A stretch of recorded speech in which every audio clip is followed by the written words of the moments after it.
Have you ever wanted to unlock the key to success in a GCA interview at Google, specifically referring to a general cognitive ability interview at Google? Here is the structure. And the structure is just half the battle, but it's our starting point, it's our starting place.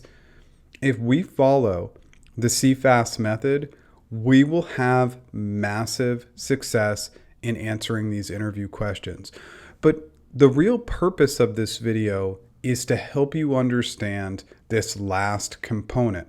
We've done a lot of videos that really have focused in on the framework. We spent a lot of time in videos doing clarifying questions and assumptions, but the solution. One of the ways to remove essentially all the fear from these very scary GCA interviews is when we get to the solution, we have to get fixated on solving based on the role that we are interviewing for. And I cannot speak enough to the criticality of this. And that's specifically why I wanted to show you what this setup looks like. It is so important that we do not stay too generic, too high level. If we do that in our GCA answers, specifically when we get to the solution component, we are not going to have success. So what I really wanted to focus in on this video was I wanted to quickly share the structure. Obviously, if you want to pause, take a screenshot of this, etc., please do. A lot of our clients will actually paste this up on the wall or have it near to them when they're doing the interview. But for the purpose of this video, I just wanted to show this at a high level. Then I wanted to actually dive into a GCA question and show the differences between the roles and how your answer will change a little bit based on the position. Now, the clarifying questions, the framework, the assumptions, those might not shift or change that much, but it's when we get to the solution that we really need to get into the nitty-gritty and really start to shift into doing role-specific items. So let's go there now. For the purpose of this video, I wanted to create a GCA question that I thought would cast a wide enough net. This would not be asked to every single kind of candidate, but this could be asked to a number of different types of candidates. And so I want to focus in on this question, looking at it from the landscape and mindset of an analyst, a salesperson, and a product manager. And I think that this does a good job of casting that net for all three of those roles. One of the critical items to remember about GCA questions is some interviewers will ask everything up front, meaning they'll pose the question and all the follow-up questions, and then other interviewers will just prompt with that data piece and that first question. Now, I definitely was the latter. I did about 80% of the interviews I did at Google were GCA interviews, and I would not ask those follow-up questions, but I want you to anticipate that you could get either kind of interviewer. Why is that so critical? If you got asked a question this long, you would definitely want them to restate it. So let's just dive in here for a moment. Imagine you were asked to conduct an analysis on the Android phone market in the UK. What steps would you take to increase market share in 2022?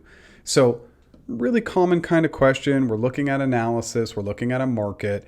And then of course, the additional questions are going to be really focused in on data, really going through all sorts of possible solutions, trying to figure out the difficulty of actually doing this, and then long-term impact. These are common types of follow-up questions, but it's so critical now that we flip over and we kind of focus in on, okay, we've really kind of looked at what we might want to do in the solution. So when we think about being role specific, let's start with an analyst role. And so this is kind of a strategy business analyst, so it's going to be appropriate and it's looking at revenue, but I thought this would cast a wide net and we're going to do that for all the roles. So what is this telling us right off the bat? When we think about this GCA question, we are really going to focus our solution heavily in on data sets, data modeling, right? And really thinking about the narrative and then how do we collect all that analysis and data and create fantastic visuals for our audience, which typically as an analyst, you're going to have a large audience, right? Lots of stakeholders, lots of leadership. And how are you taking all that data and looking at overall annual studies and surveys? So in the solution, we want to get really analysis focused, but then also in our solution, really be prompting how we're going to share that information. So that's one lens that you would look at to solve this question. Now, if we flip over and we go to more of a sales-based role, now I picked a sales for Pixel, which would be very, very appropriate. You would get really into the weeds of maybe looking at market growth just for Pixel phones, maybe not all Android phones, because obviously Samsung phones are a huge part of that market. But now, look at how the responsibilities change a little bit. So same question, but now in our solution, we're getting much more focused in on forecasting. We're really looking at that plan. Again, we are capturing and thinking about a wide stakeholder audience. And then overall, we really want to make sure that the plan is strong so that we can hit those sales numbers. So while an analyst would be focused more on just presenting the data, the sales piece would go a little bit more in the solution to execution. How is that plan going to actually evolve through strong forecasting? Now, the third role that this might apply to is on the product side.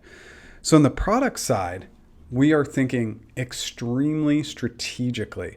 So maybe we're not just thinking about the Pixel 6 that launched last month in October of 2021. Maybe we're focused a little bit more on what the long-term strategy could look like from a product perspective for the Pixel 7, Pixel 8.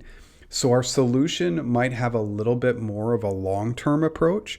We definitely, similar to these other roles, we're going to be working a little bit with research, looking at the market, but product will also lean now, and especially now, a little bit more technical. So we might think in our solution, well, the critical stakeholder that we might want to really build the relationship with in our solution is engineering, and maybe casting a little bit of a smaller net from a stakeholder perspective. And obviously, it's going to be about gathering of requirements, understanding this product data. So if we go back to our question, what we see here is that the answer is actually going to change and be different based on the role. I know that I'm tackling this at an extremely high level, but so often we continue to get the question of how do I solve for GCA answers? And staying really high level, it just becomes a critical point of failure because we're not getting into the weeds of the position. We're not getting our interviewer, who's likely in a similar role, to picture us in the role we're interviewing for. Again, really high level screen share video, but I hope this shows the criticality of how you would answer this question differently based on whether you were in an analytical role, more of a sales driven role, or more of a product driven role.